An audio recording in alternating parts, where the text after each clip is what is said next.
주의 말씀은 내 발의 등이요 내 길에 빛이시라. 언제부터인가 우리 사회에서는요, 이 팩트 체크라는 생소한 말이 아주 당연한 듯이 사용되고 있습니다. 우리가 무언가의 옳고 그름을 판단하기 전에 이렇게 사실이 무엇인지를 체크해 보는 것은 절대로 나쁜 일이 아니죠. 오히려 바람직한 일입니다. 그래야만 더 정확한 판단을 할 수가 있기 때문이죠. 하지만 요즘 우리 사회에서 이 팩트 체크가 그렇게 자주자주 이루어지고 있고 그 일의 필요성이 커져가고 있다는 것은 사실 전혀 바람직한 일이 되지 못하죠. 그것은 우리 사회에 근거 없는 가짜 뉴스나 사실의 일부를 살짝 바꿔서 전혀 다른 이야기로 만들어버린 조작된 이야기들이 그만큼 많다는 뜻이고요. 그래서 이제는 무엇이 진실인지를 곰곰이 따져보지 않으면 안 되는 세상이 되었다라는 그런 뜻이니까요. 근데 여러분 참 놀라운 것은요. 그렇게 분명한 근거와 자료를 가지고 팩트를 체크해 주어도요. 이미 가짜뉴스를 받아들인 사람들이 좀처럼 이전의 자기 생각과 판단을 바꾸려 하지 않고 그저 자기 입장만 계속 지키려고 한다라는 겁니다. 분명한 증거와 근거를 가지고 정확한 정보를 알려주면 이전에 잘못된 것들을 잘못됐다고 깨닫고 내려놓을 것 같은데 실제로는 그런 일이 좀처럼 일어나지를 않는다는 거죠. 예수님께서 길을 가시다가 나면서부터 앞을 보지 못했던 한 사람을 보셨습니다. 그리고 그에게 다가가셔서 침으로 흙을 이겨 진흙을 만드시고 그 진흙을 눈에 발라주시면서 실로암 못에 가서 씻어라 라고 이렇게 말씀하셨고 그 사람은 실로암으로 가서 그렇게 눈을 씻은 다음에 이제 밝은 세상을 볼 수 있게 되었습니다. 여러분 이것이 바로 하나밖에 없는 팩트이고 변할 수 없는 사실입니다. 그리고 이 사건은 예수님이 세상을 위한 빛이시고 그래서 예수님을 따르는 사람, 예수님을 만나는 사람은 더 이상 어둠에서 다니지 않고 그 어둠에서 벗어나 생명의 빛을 얻게 된다는 주님의 말씀이 사실이라는 것을 증명해 준 사건입니다. 그러면 사람들은 어떻게 해야 될까요? 그게 사실이라고 한다면 사람들은 예수님이 세상의 빛이시라는 것을 받아들여야 마땅할 겁니다. 하지만 이 사건이 워낙에 믿기 어려운 사건이었던지라 그 남자의 주변의 모든 사람들은 저마다 팩트 체크에 들어가기 시작합니다. 동네 사람들 그리고 그 사람들을 이미 알고 그 사람을 이미 알고 있었던 주변 사람들 그리고 바리새인들 그들이 그렇게 직접 팩트를 체크해 본 후에 발견한 사실은 딱 하나였죠. 바로 예수님께서 그 맹인에게 진흙을 발라주었고 눈에 그 맹인은 예수님의 말씀대로 실로암 연못에 가서 진흙을 씻어내고 눈을 뜨게 되었다라는 것입니다. 이게 유일한 팩트였던 것이죠. 그렇다면 이 사람들은 사실 팩트가 똑같으니까 이 같은 팩트에 대해서 똑같은 반응을 해야 할 겁니다. 이 사건이 그들에게 그렇다면 과연 예수라는 인물이 그런 놀라운 일을 행했다면 과연 그 예수는 어떤 사람인가라는 질문을 던졌다면요. 모두가 다 완벽히 정확한 정답은 아니라고 하더라도 정답에 근접한 답은 내어놓을 수 있어야 하는데 실제로는 그렇지가 않았습니다. 이 하나의 사실에 대해서 모두들 전혀 다른 반응을 보였고요. 그 반응들은 정답과 많이 달랐을 뿐만이 아니라 심지어는 시간이 흐르면서 점점 더 정답에서 멀리 벗어나기도 했던 것이죠. 그런데 이 바른 신앙이라는 것이요. 결국 진리에 대한 올바른 태도이고 또 예수님에 대한 올바른 반응이기 때문에 이 모든 사람들의 이런 다양한 반응은요. 뭐 사람마다 생각이 다르고 판단이 다르니 그럴 수도 있지 하고 쉽게 넘어갈 수 있는 문제가 아니죠. 이 반응의 구원과 영생의 문제가 온전히 매달려 있기 때문에 그렇게만 넘어갈 수가 있는 것이 아닙니다. 자, 그렇다면요, 여러분, 왜 사람들은 이 하나의 사실 앞에서 저마다 이렇게 다른 반응을 보이는 것일까요? 그 무엇이 그들을 예수를 믿고 구원을 얻지 못하게 가로막아서 구원과 영생에 스스로 멀어지게 만든 것입니까? 그리고 오늘 우리는 어떻게 하면 이런 장애물들에 똑같이 걸려 넘어지지 않을 수 있을까요? 오늘은 본문에 나오는 사람들 중에서 맨 먼저 나오는 두 부류의 사람들, 그러니까 이 동네 사람들과 지인, 그리고 바리새인들의 모습을 살펴보면서 이런 질문들에 대한 답을 좀 찾아보려고 합니다. 오늘 우리들도 진리 앞에서 곧잘 이런 장애물들에 걸려 넘어질 때가 있기 때문입니다. 자, 제일 먼저 등장하는 사람들은 앞을 보지 못했던 그 남자와 같은 동네에 살았던 사람들과 그가 길에서 구걸하던 것을 늘 지켜보고 있었던 사람들이었습니다. 이 사람들에게는 그 남자가 나면서부터 눈을 뜨지 못했다, 앞을 보지 못했다는 그 사실이 자기들이 나면서부터 앞을 볼 수 있었다라는 사실만큼이나 너무나 명확한 그러한 일이었죠. 그런 점에서 보면 그 사람들은 이 남자가 평생 눈멀어 있었다라는 것을 확인해 주기에는 더할 나위 없이 좋은 증인일 수밖에 없었던 거죠. 하지만 어떻습니까, 여러분? 실제로는 그랬기 때문에 이 사람들 더 큰 혼란에 빠져버립니다. 원래 그렇지 않습니까, 여러분? 절대로 뒤집힐 수 없다, 바뀔 수 없다 하는 그 일이 눈앞에서 확 뒤집힌 걸 보면 사람들은 그 일을 잘 못 받아들이게 마련이지요. 그래서 이 사람들도 일단은 이렇게 혼란에 빠지게 되는데요. 이 사람들 중 일부는 저 사람이 우리가 알고 있었던 그 사람 맞다, 이렇게 막 주장을 했고, 또 어떤 사람은 아니다, 그 사람하고 너무너무 비슷하지만 그 사람 아니다, 이렇게 주장하면서 서로 의견을 이렇게 의견이 맞지 않았던 거죠.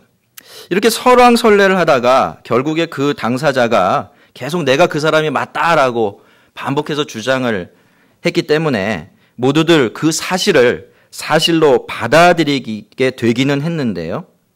하지만 이들은 그 일을 그렇다면 예수님은 어떤 분이실까, 누구일까 하는 생각으로 이어내지 못했고, 그래서 그것을 믿음으로 연결시키는 데까지는 가지 못했어요.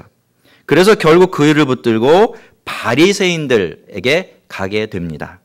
자, 우리가 이 사람들이 보인 이런 반응들을 가만히 생각해 보면 이들은 하나님께서 행하시는 일들을 보고 그것들을 제대로 이해할 수 있는 이해력이 없었을 뿐만이 아니라 그 일의 의미를 가르쳐 줄 사람을 분별할 수 있는 분별력조차도 없었다는 것을 알 수가 있습니다. 여러분, 이 사람들도 유대인들이었어요. 유대인들이라는 것은요, 그리고 남자라는 사실은요, 이들이 12살이 넘어서 이제 성인식을 치르고 나면 그때부터는 매 안식일마다 어디에 회당에 가서 하나님의 말씀을 듣고 또 듣는 일을 반복해 왔다라는 그런 뜻이 됩니다. 그러니 어떻습니까, 여러분?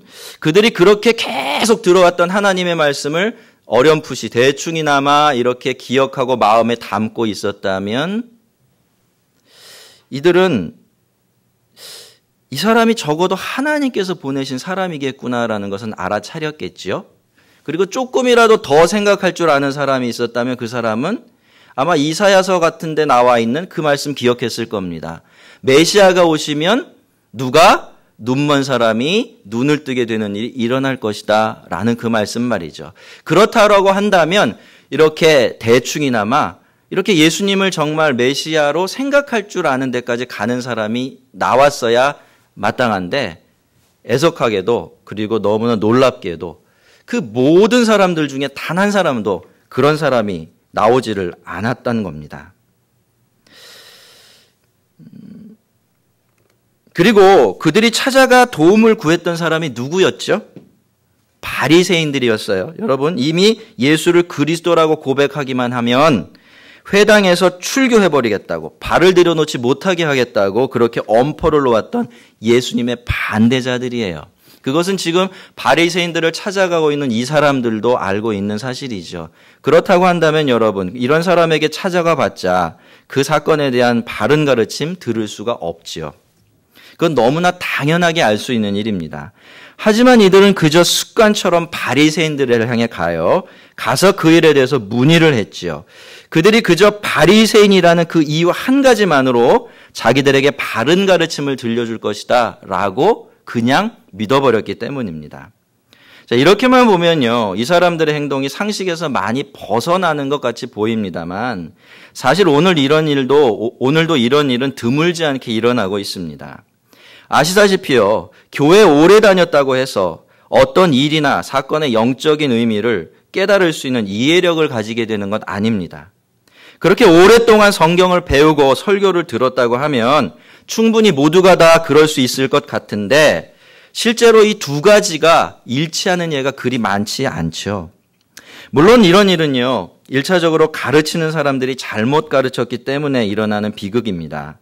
그런 점에서는 저도 한때 피해자였고 또 이제는 목회자가 된 한 사람으로서 성도들을 볼 때마다 굉장히 안타깝고 죄송스럽습니다.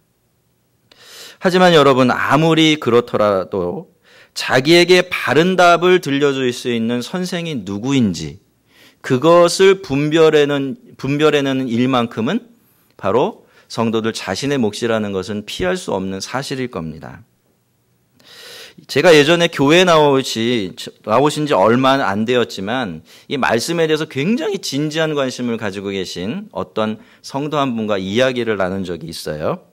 이야기 중에 그분이 옛날 이야기를 하시면서 사실은 자기가 교회에 나온 것이 이번이 처음이 아니다 이렇게 말씀을 하셨어요. 예전에도 한번 예수를 믿어봐야겠다라고 생각을 해서 교회에 한동안 나간 적이 있었는데 이상하게도 그 교회에 가서 설교를 듣는데 한 주 한 주 들으면서 믿음에 대해서 진리에 대해서 깨닫게 된 것이 아니라 뭔가 이상하다라는 생각을 갖게 되었대요. 그래서 몇 달이 지난 다음에는 더 이상 견디지 못하고 그 교회를 뛰쳐나왔다라고 합니다. 그래서 제가 궁금해서 그 교회가 어떤 교회인지 한번 이렇게 꼬치꼬치 좀 캐물어 봤어요. 알고 보니까 구원파에 속한 교회였습니다.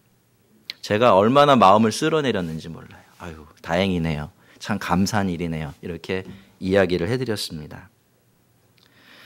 예수님께서 고쳐주신 그 남자의 이웃들과 지인들이 그렇게 오랫동안 회당에 나가서 말씀을 드렸으면서도 예수님께서 행하신 표적의 의미 전혀 깨닫지 못했고 또 바리새인들에게 가서 답을 들으려고 했던 이유가 무엇이었겠습니까? 그것은 그동안 그들이 무엇이 진리인지 무엇이 하나님의 뜻인지 그런 것에는 거의 관심을 가지지 않고 있었기 때문입니다. 그래서 그들은 예수님께서 그들을 놀라게 하고 당황스럽게 만드셨을 때 그것을 예수님을 향한 영적인 궁금증이나 믿음으로 조금도 연결시켜내지 못했던 것이고 바리새인이라는 답을 들려줄 수 없는 사람들을 찾아가서 답을 얻으려고 했던 겁니다. 여러분, 출발점이 어떠하든지 간에 여러분 자신의 스타일이 어떻든지 간에 성도라면 반드시 어떤 순간에 다다르면 꼭 받아들여야 될 것이 한 가지 있어요. 그것은 성도는 결국 어떤 시점에서는 진리에 대해, 영적인 문제들에 대해, 그리고 자기 구원의 문제에 대해 진지하고 묵직한 태도를 지니게 되어야 한다는 겁니다.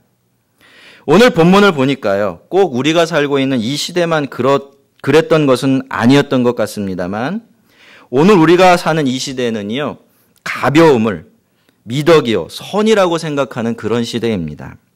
그러니까 진지하고 묵직한 것 못 견뎌내는 사람들의 시대예요. 심지어는 재미없는 것은 잘못된 것이다 라고 생각을 하고 있고요. 진지한 사람들을요, 벌레 충자를 써서요, 진지충이라고까지 비아냥거리는 일, 아무렇지도 않게 행하고 있는 그런 시대입니다. 그런데 문제는 교회들까지도, 목회자들과 성도들까지도 자기도 모르게 이런 세상 자꾸 닮아가고 있다라는 겁니다. 여러분, 오늘 교회는요, 진잠을 견디지 못하고 무거움을 좀처럼 참아내지 못하고 있습니다.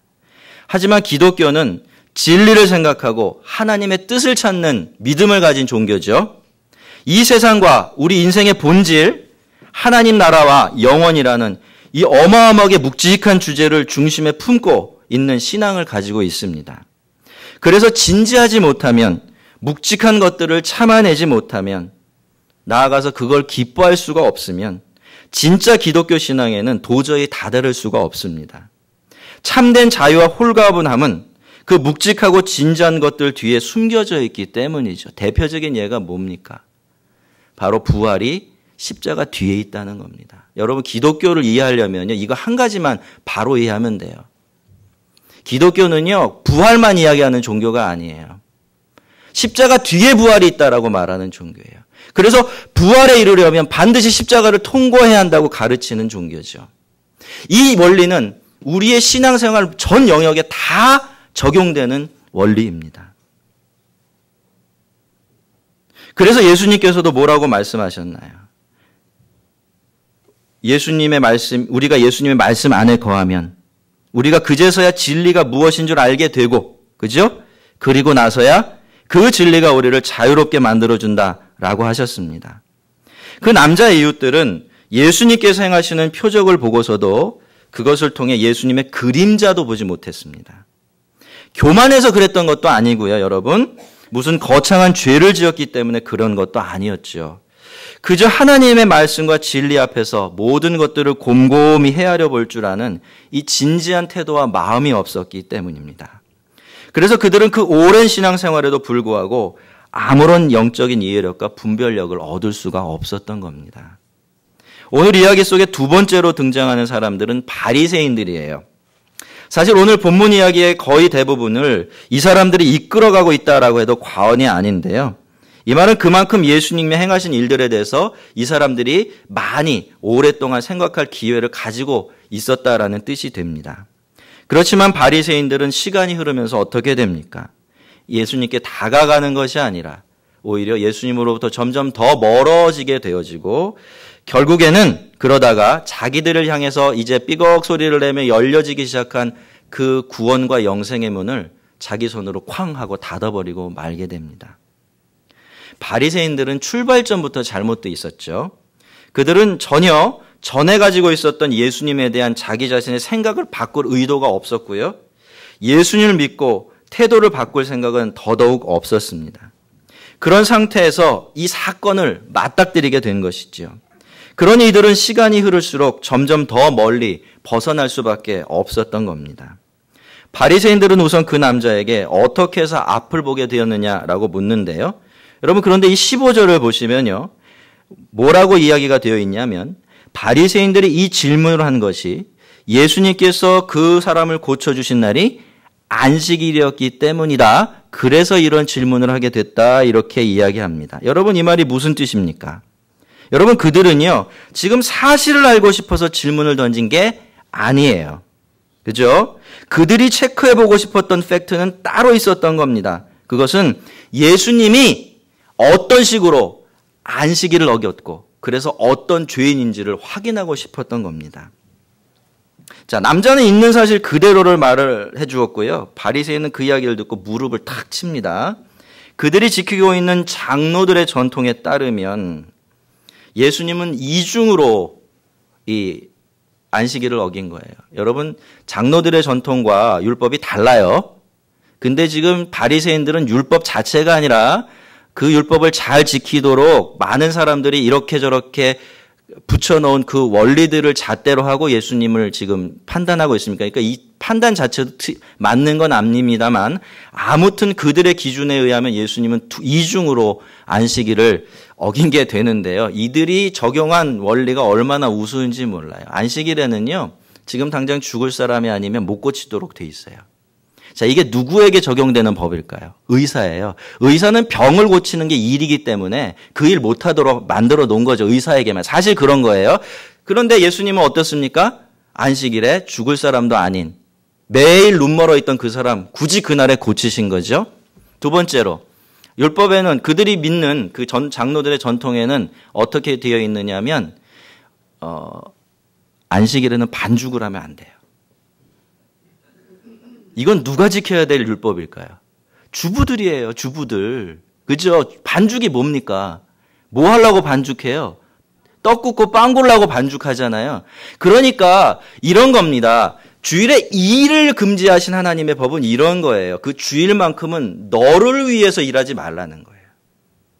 너를 위해서 일하지. 그러니까 직업적인 일을 해서도 안 되고 나아가서 먹는 문제들도 하지 말라는 거죠. 그거 있으면 전날 다 준비해 놓고 이 안식일에는 온전히 하나님만 생각하라 이런 뜻이었어요. 근데 이게 특별한 사람들에 적용하기 위해서 생겨난 율법이 나중에는 모든 사람을 속박하게 된 것이죠.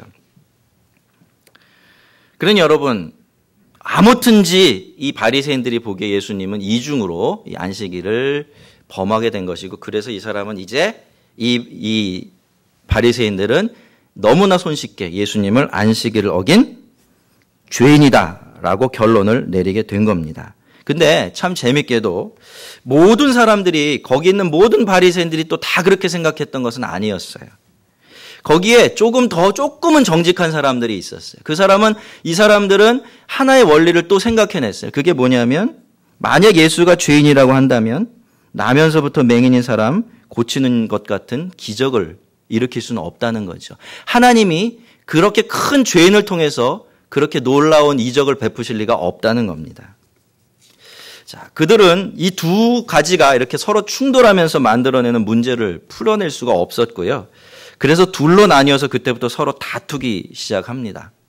여러분, 그래서 결론이 났을까요? 결론이 나질 않죠. 여러분, 어둠 속에서 두 사람이 눈 감고 싸우면 어떻습니까? 싸움이 안 끝나요. 그죠? 그래서 다시 어쩔 수 없이 그 남자에게 또 묻죠. 만약 그 예수라는 사람이 너를 고쳐주었다면 너는 그 사람을 누구냐라고 생각하냐고 묻지요. 그 남자는 너무나 당연하게 대답합니다. 뭐라고? 선지자입니다. 이렇게 말입니다. 그런데 여러분, 참 이상하죠? 그 대답을 듣자마자 그들은 다툼을 딱 멈춰버립니다. 그리고 모두가 다 그 남자가 맹인이었다가 눈을 떴다는 사실 자체를 부인하기 시작해요.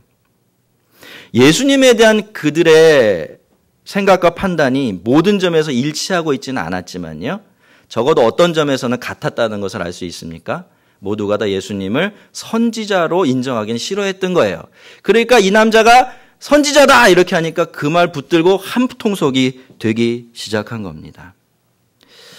여러분, 사람의 마음은요, 절대로 중립적이질 않아요. 무언가 강하게 원하는 것이 있으면요, 마음 전체가 그리로 다 움직여가 버립니다. 그 목적을 이루기 위해서 뻔한 사실을 부인하고 또 전혀 사실이 아닌 것을 사실로 믿어버려요. 그래서 우리는 늘 우리의 마음을 잘 살피고 생각을 잘 간수해야 하는 겁니다. 그렇게 하지 않으면 우리도 모르는 사이에 우리의 생각뿐만이 아니라 우리의 믿음까지도 또 마음 전체의 방향이 완전히 잘못된 곳으로 흘러갈 수가 있기 때문이죠. 자, 그렇지만 어떻습니까? 그 남자가 맹인이었다는 사실을 부인하려면 그에 따르는 증거가 또 필요해요. 그래서 누구를 찾습니까? 이 남자의 엄마, 아빠를 찾아요. 왜냐하면 엄마, 아빠만큼 이 사람에 대해서 확실하게 확인시켜 줄 수 있는 사람이 또 없지 않습니까?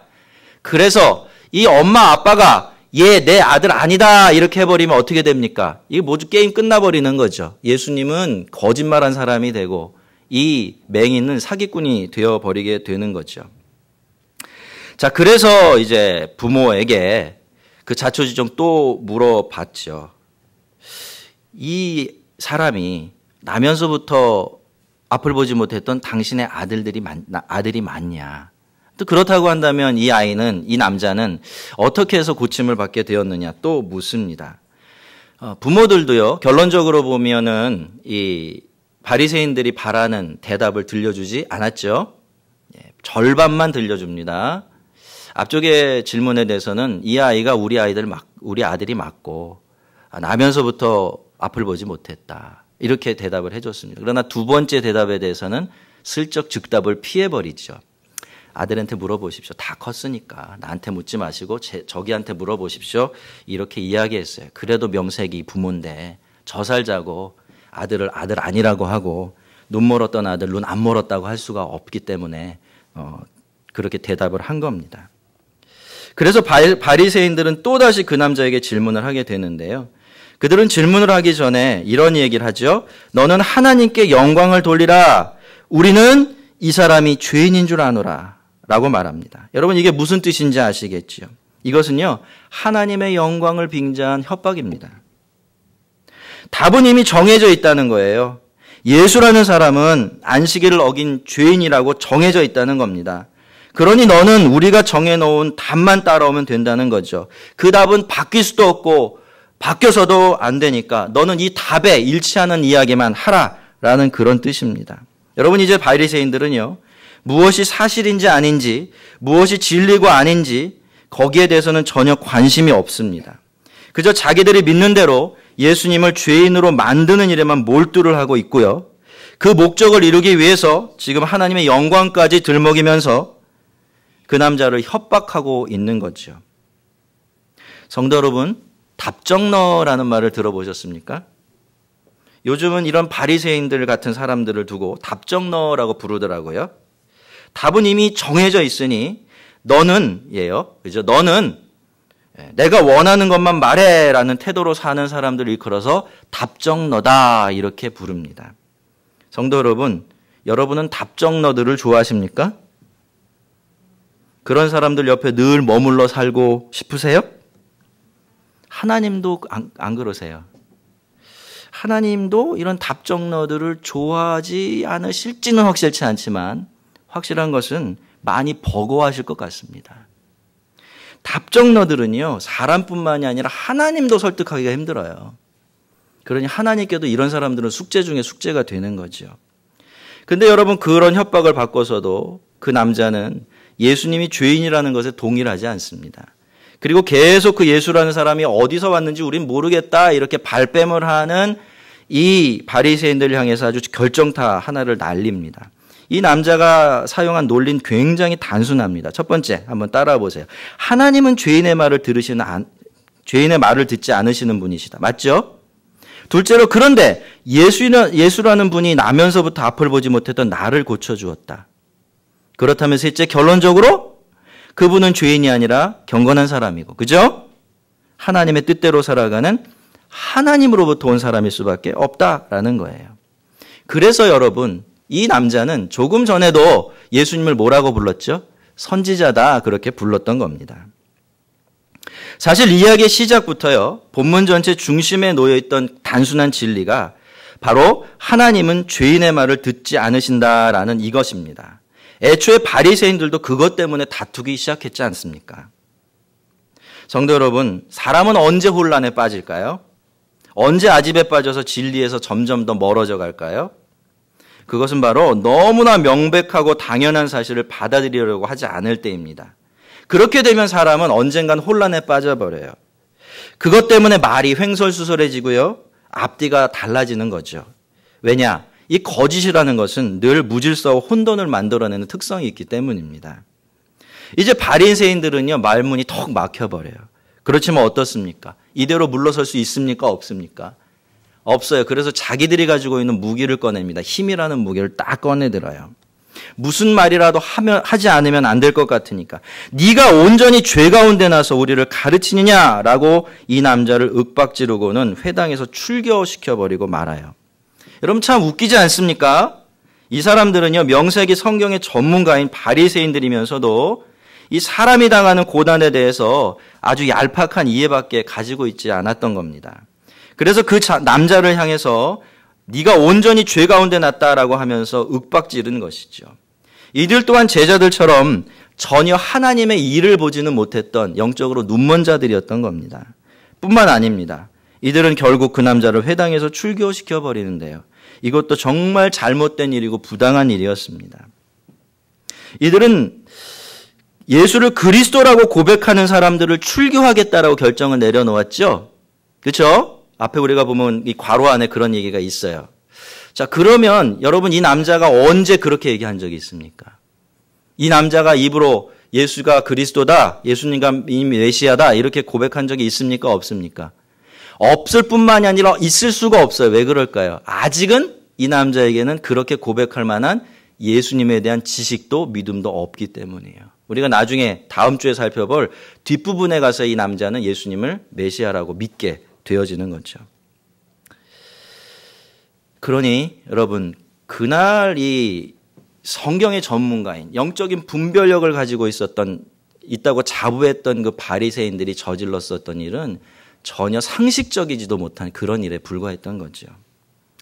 근데 여러분, 어떻습니까? 그때 진짜로 쫓겨났던 것 누구였을까요? 그 남자가 아니었습니다. 실제로 그날 그 바리새인들이 쫓아낸 것은 자기 자신이었습니다. 그 순간 그들은 진리와 영생의 문 밖, 그 빛이 없고 어둠만 있는 곳으로 스스로를 다시 내몰아버리고 말았던 거죠. 여러분, 예수님은 내가 세상의 빛이다라고 말씀하셨습니다. 예수님이 이 세상에 빛으로 오셨고 늘 그 빛을 비춰주고 계시죠. 이것이 유일한 팩트이고 우리 예수님에 대한 변하지 않는 사실입니다. 하지만 그 사실을 대하는 모든 사람들이 전부 다 그 빛으로 나오는 것도 아니고 그 빛 안에서 점점 더 밝고 빛나는 삶을 살게 되는 것도 아닙니다. 왜냐하면 늘 우리들 속에는 무언가 이 빛을 빛으로 알아보지 못하게 만들고 또 이 빛을 거부하게 만드는 장애물들이 있기 때문이에요. 우선 우리는 빛에 대한 무관심, 이 진리에 대한 무관심이라는 장애물을 치워버려야 합니다. 진리는 주님이 비추시는 빛은 진지하고 묵직해요. 그래서 이 진리에 관심이 없는 사람들, 계속해서 가벼움만 사랑하려고 드는 사람들은 이 빛을 알아볼 수가 없습니다. 그래서 빛이 비춰도요, 혼란스러워하기만 할 뿐 그 빛을 받아들이질 못해요. 그리고 우리가 이 빛을 받아들이려면 우리는 진리 앞에 늘 겸손해야만 합니다. 설사 우리가 진리를 안다고 해도 우리가 곧 진리는 아닙니다. 우리가 빛을 볼 수 있다고 해도 그 빛이 우리에게서 나오는 것이 아니라는 거죠.